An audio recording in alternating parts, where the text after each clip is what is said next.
नमस्कार मित्रों आपका स्वागत है आपके अपने चैनल मनी मंत्रास पे।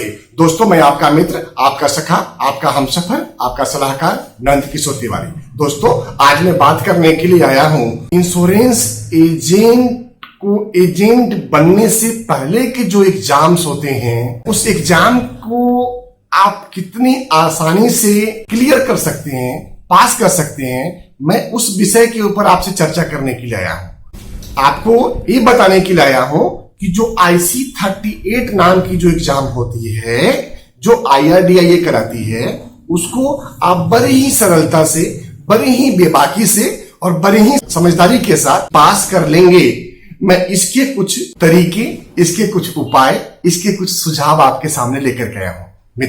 मित्रों मैं विस्तार से चर्चा करने के लिए इस सब्जेक्ट पे आपको अपने डेस्कटॉप पे लेके आऊंगा और वहां पे मैं 1 to 1 पूरी जानकारी आप तक पहुंचाऊंगा। और मुझे पूरा विश्वास है कि अगर आपने इस वीडियो के लास्ट तक बन के रहते हैं तो निश्चित तौर पे IC38 एग्जाम क्लियर करने में आपको सहायता मिलेगी, मजबूती मिलेगी और आप बहुत ही आसानी से इस एग्जाम को पास कराएंगे। तो दोस्तों आइए शुरुआत करते हैं। दोस्तों जैसा कि आप जानते हैं कि पूरी दुनिया में इंश्योरेंस प्रोफेशन एक बहुत ही रॉयल प्रोफेशन, बहुत ही बेहतरीन प्रोफेशन, बहुत ही बढ़िया प्रोफेशन माना जाता है। और उस लाइफ इंश्योरेंस प्रोफेशन में एजेंसी लेने से पहले एक एग्जाम पास करना होता है, जिस एग्जाम का नाम होता है IC38 एग्जाम या लाइफ इंश्योरेंस एजेंट एग्जाम या लाइफ इंश्योरेंस सर्टिफिकेशन एग्जाम। इसको कई सारे नामों से जाना जाता है। मित्रों इस एग्जाम को देने के बाद में निश्चित तौर पे आप अपना बॉस बन जाते हैं और आप अपने समय का, अपने समय अनुसार अपने कार्य क्षेत्र को, अपने एरिया में आप बेहतर सेवा प्रदान करके बेहतर कमीशन अर्न कर सकते हैं। मित्रों अपने टीम में बहुत ऐसे मित्र जुड़े हुए हैं, बहुत ऐसे दोस्त जुड़े हुए हैं जो इस एग्जाम को देने के बाद में बहुत ही अच्छा कमीशन अर्न कर रहे हैं। दोस्तों आइए उस एग्जाम के बारे में थोड़ा सा आपको प्रकाश डालता हूं। एग्जाम के लिए 10वीं पास होना जरूरी है। जो भारत में किसी भी स्टेट से और किसी भी एरिया से आप बिलोंग करते हो, कहीं से भी आप 10वीं पास करे हो, वो उपयुक्त है। 10वीं पास होना जरूरी है मेरे मित्रों। इसके अलावा आपके पास Aadhaar card, PAN card, bank account, photographs, ये सब चाहिए होगा। लाइफ इंश्योरेंस सर्टिफिकेशन एग्जाम जो कंडक्ट कराती है वो IRDAI कराती है, जो टोटल 50 मार्क्स का होता है। हाँ मित्रों ये जो एग्जाम होता है टोटल 50 मार्क्स के होते हैं। मित्रों इसी क्रम में आगे मैं कुछ आपको 7 टिप्स के 7 महत्वपूर्ण जानकारी दूंगा। उस जानकारी के आधार पे आप इस एग्जाम को आसानी से पास कर पाएंगे। मित्रों आइए मित्रों एक एक करके उन सभी चीजों के ऊपर आपसे चर्चा करते हैं। दोस्तों मैं 7 टिप्स लेकर के आया हूं। उस 7 टिप्स में से 2 टिप्स जो रिलेटेड होगा आपके प्रिपरेशन के ऊपर और 5 टिप्स होंगे जो रिलेटेड होगा आपके एग्जामिनेशन के ऊपर। दोस्तों बहुत ही बेहतरीन ढंग से ये मैं प्रेजेंटेशन आपके सामने दूंगा। दोस्तों जैसा कि आपको मालूम है IC38 एग्जामिनेशन होता है जिसमें टोटल 50 क्वेश्चन होते हैं और 60 मिनट का समय होता है। एक क्वेश्चन के 4 ऑप्शन दिए गए होते हैं और उस 4 ऑप्शन में से कोई एक ऑप्शन सही होता है। इसमें सबसे अच्छी बात है कोई निगेटिव मार्किंग नहीं होती है और एक क्वेश्चन का मार्क्स 1 होता है और पासिंग मार्क्स टोटल 17 होता है। अगर 17 मार्क्स आपने ले लिए तो 1 मार्क्स आपको एक्स्ट्रा मिलता है, जिसके ऊपर 18 मार्क्स जोड़ करके आप पास मान लिए जाते हैं। मित्रों बहुत ही बढ़िया ढंग से इस प्रेजेंटेशन को मैं आपके सामने रखूंगा, बस आप थोड़ा सा सहयोग बना के रखें। इसमें अगर मैं IC38 सिलेबस की बात करूं तो सिलेबस में टोटल 21 चैप्टर होता है। दोस्तों इसमें अगर मैं सेक्शन की बात करूं तो इसमें कॉमन चैप्टर्स होते हैं। कॉमन चैप्टर में टोटल 5 चैप्टर हैं और दूसरा जो होता है जीवन बीमा, लाइफ इंश्योरेंस के ऊपर टोटल 11 चैप्टर हैं।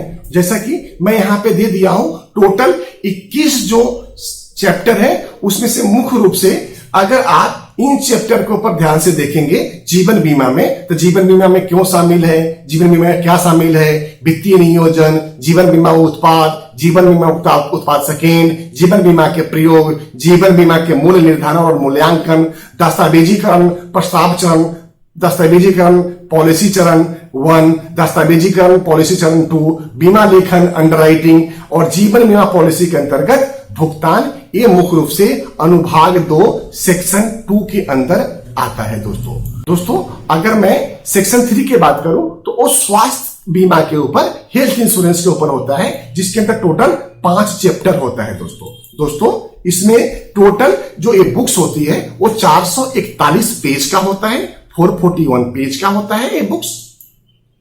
स्वास्थ्य बीमा में मुख्य रूप से 2 चैप्टर है, स्वास्थ्य बीमा का परिचय और बीमा दस्तावेज, ये आपको मुख्य रूप से पढ़नी चाहिए। इसके अलावा स्वास्थ्य बीमा उत्पाद, स्वास्थ्य बीमा का जोखिम अंकन बीमा लेखन और स्वास्थ्य बीमा दावे, ये मुख्य रूप से 5 इसके चैप्टर हैं जिसको आपको ध्यानपूर्वक पढ़ना चाहिए। मित्रों मैं तो ये सलाह दूंगा कि आप IC38 एग्जामिनेशन का जो भी सब्जेक्ट आप चुन रहे हैं, जिसमें कि अलग अलग भाषाओं में एग्जाम देने का ऑप्शन रहता है, आप जो भी भाषा चुन रहे हैं उस भाषा में आप कम से कम 10 से 20 बार इस बुक्स को जरूर पढ़ें। निश्चित तौर पे जब इस बुक्स को आप पढ़ेंगे तो उसी में से क्वेश्चन और आंसर आने वाले हैं, जिस क्वेश्चन और आंसर को देने में आपको बड़ी आसानी होगी। Tips number 2, how to study, आपको कैसे पढ़ना चाहिए। उसमें मैं टिप्स नंबर 1 की बात कर रहा हूं, तो आप गौर करके देखेंगे इसमें से मुख्य रूप से इस 7 चैप्टर को आपको बड़े ध्यान से पढ़ना चाहिए, जिसमें बीमा का परिचय, ग्राहक सेवा, जीवन बीमा में क्या शामिल है, जीवन बीमा के प्रयोग, जीवन बीमा के मूल्य निर्धारण और मूल्यांकन, जीवन बीमा पॉलिसी के अंतर्गत भुगतान और स्वास्थ्य बीमा परिचय। मुझे पूरा विश्वास है कि अगर आपने ये सिर्फ 7 चैप्टर को बड़ी बढ़िया ढंग से ध्यानपूर्वक अध्ययन कर लेते हैं तो निश्चित तौर पे इस एग्जाम को पास करने में आपको आसानी होगी मेरे मित्रों। इसमें बीमा का परिचय वो थोड़ा आप ज्यादा तवज्जो दें। ग्राहक सेवा भी एक अच्छा सब्जेक्ट रहता है जिसके ऊपर कम से कम 3 से 4 क्वेश्चन आएंगे। स्वास्थ्य बीमा से संबंधित, स्वास्थ्य बीमा का परिचय से सब्जेक्ट से भी आपको 2 से 3 क्वेश्चन निश्चित तौर पे आता है। और जीवन बीमा पॉलिसी के अंदर भुगतान, इस सब्जेक्ट से कम 4 से 5 क्वेश्चन आते हैं। इस तरह से टोटल आप ये मान के चले कि 7 में से, इन 7 चैप्टर में से आपको 30 से 40 क्वेश्चन इन्हीं 7 चैप्टरों में से आएंगे। दूसरा tips number 2, at least 5 set practice के लिए जो ऑफलाइन एग्जाम में आपका पूछा जाएगा वो इजीली अवेलेबल है गूगल के ऊपर। लेकिन मैं आपसे प्रार्थना करूंगा कि कोई मित्र को अगर आपको वो चैप्टर ढूंढने में दिक्कत हो रही है, वो चैप्टर आपको नहीं मिल रहा है, तो निसंकोच आप हमें कॉल करके आप हमारे यहां से आप अपने मेल पे या व्हाट्सएप पे मंगवा लेंगे, जो फ्री ऑफ कॉस्ट है। ये हमारे तरफ से एक दोस्त को दूसरे दोस्त के द्वारा, एक भाई को दूसरे भाई के द्वारा एक हेल्प रहेगी, सहायता रहेगी। तो वो बुक्स, वो चीज मैं आपको अवेलेबल करा दूंगा जिसके द्वारा आप इस एग्जाम को आसानी से पास कर सकते हैं। जो मित्र हमारे साथ जुड़ करके इस बीमा क्षेत्र में आना चाहते हैं, हम उनका भी दिल की गहराइयों से स्वागत करते हैं। दोस्तों अपने टीम में बहुत अच्छे लोग, बहुत अच्छे व्यक्ति, बहुत अच्छे एजेंट जुड़ के इस कार्य को कर रहे हैं। मित्रों जैसा कि मैं पहले बता चुका हूं कि एक क्वेश्चन के 4 आंसर आता है और उस आंसर में ABCD इस तरह से ऑप्शन आएंगे। तो मेरा मानना है कि आप हमेशा इन 4 ऑप्शन में से D ऑप्शन को लेकर के चलिए, क्योंकि D ऑप्शन ज्यादातर क्वेश्चंस के सही आंसर हैं, ऐसा मैं मानता हूं। तो आप C या D में से जो आपको उचित लगे तो आप D ऑप्शन को सिलेक्ट करें। D ऑप्शन सिलेक्ट करने के फायदा क्या रहेगा कि अगर हम एक सिद्धांतिक बात करें तो टोटल 50 क्वेश्चंस हैं, तो 50 क्वेश्चन में प्रोबेबिलिटी के हिसाब से अगर हर चौथा क्वेश्चन में आंसर है, हर चौथा क्वेश्चन का आंसर 4 है, तो अगर कोई भी एक option A, option B, option C या ऑप्शन D आप टिक कर देते हैं, तो इससे फायदा क्या होगा कि आप 25% क्वेश्चन का आंसर सही दे चुके हैं, ऐसा हम मान के चल रहे हैं। ऐसा इसलिए मान के चल रहे हैं क्योंकि सिद्धांतिक तौर पे अगर देखा जाए तो क्वेश्चन टोटल 50 है, एक क्वेश्चन का 4 आंसर है, तो कहीं ना कहीं उसी चारों में से एक आंसर छुपा हुआ है। तो मैं यहाँ पे मेरा सलाह रहेगा, मेरा व्यक्तिगत अनुभव कहता है कि आप डी ऑप्शन को लेकर के चलें, जहां पे आप मैक्सिमम नंबर गेन कर पाएंगे। दूसरा दोस्तों, आप समय की बचत को ध्यान में रखते हुए, क्योंकि आपके पास सिर्फ 60 मिनट का समय होता है, तो उसमें करना क्या चाहिए आपको कि जैसे ही एग्जाम शुरू होता है आप सबसे पहले सभी डी ऑप्शन को सिलेक्ट कर लें। डी ऑप्शन को सिलेक्ट करने में टोटल 3 से 5 मिनट आपको लगेगा, और उस सिलेक्ट करने के बाद में अब आपके पास टोटल 55 मिनट का 56 मिनट का आपके पास समय बचा रह जाएगा। उन 55 और 56 मिनट में आपको क्या करना है, इसके बारे में मैं आपसे आगे चर्चा करूंगा। दोस्तों, एक अगला सलाह रहेगा, आप जैसे ही ऑप्शन डी को सेलेक्ट कर लेते हैं, आपके पास समय की मात्रा बहुत ज्यादा बच जाती है। तो उन समय में क्या करना है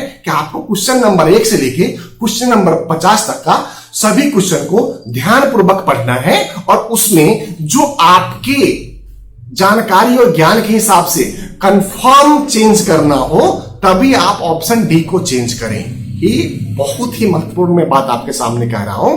अगर आप कंफर्म है कि ऑप्शन डी आंसर नहीं है, तभी आप ऑप्शन डी को चेंज करके जो आंसर आपको सही लग रहा है, ऑप्शन ए, ऑप्शन बी या ऑप्शन सी, आप उसका चेंज करें। और दोस्तों, ऐसा सिर्फ टोटल एग्जामिनेशन पीरियड में आपको 15 बार ज्यादा से ज्यादा करना है मेरे मित्रों। अगर हो सके तो 14 से ज्यादा बिल्कुल ही ना आप चेंज करें। उसके कई सारे टेक्निकल रीजन है जो मैं आपके सामने इस छोटे से वीडियो में चर्चा नहीं करना चाहता हूं। इसलिए जो पहली बातें हैं वो ध्यान से समझ लें कि आपको ऑप्शन डी सिलेक्ट करना है, और दूसरी बातें हैं कि आप हमेशा जो सही आंसर हो उसको पढ़ के, सोच के, समझ के चेंज करें।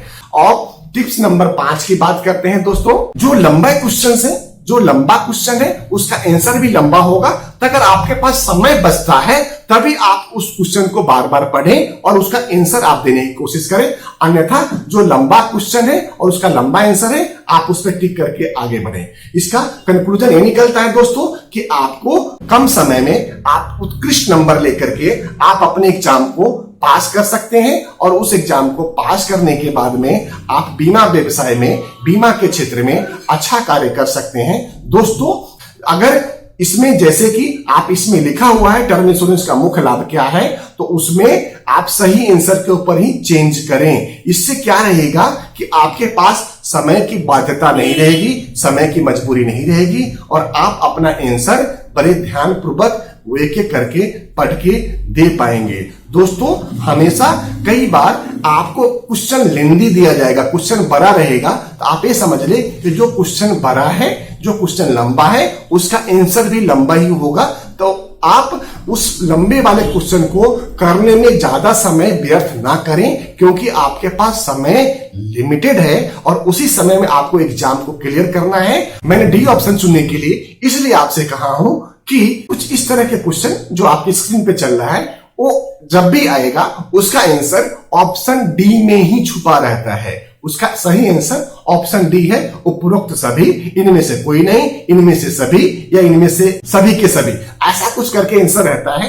तो निश्चित तौर पे ऑप्शन डी नहीं रहता है। तो इसलिए मैं आपको ऑप्शन डी ही टिक करने के चलने के लिए बात करता हूं सभी क्वेश्चंस में। अगर ये वीडियो आपके ज्ञान में किसी भी तरह की वृद्धि कर पाई है, आपको एग्जाम में किसी तरह से भी मदद कर पाई है, तो आपसे प्रार्थना रहेगा कि आप ये वीडियो अपने दोस्त, मित्रों और अपने करीबियों को जरूर शेयर करें, जिनसे उनको IC38 एग्जाम पास होने में आसानी हो, मदद हो, और किसी तरह की कोई और जानकारी हो तो आप हमारे कमेंट सेक्शन में कमेंट करके पूरी जानकारी आप ले सकते हैं। इसी के साथ मैं आपके उज्जवल भविष्य की कामना करता हूं, और मैं परम ब्रह्म परमेश्वर से प्रार्थना करता हूं कि आप जीवन में इस एग्जाम को पास करके आप जीवन के पथ पे अपने समाज में, अपने प्रदेश में, अपने गांव और एरिया में सबसे अग्रिम पंक्ति में खड़े हो, ऐसी मंगल कामना करते हैं। नमस्कार दोस्तों।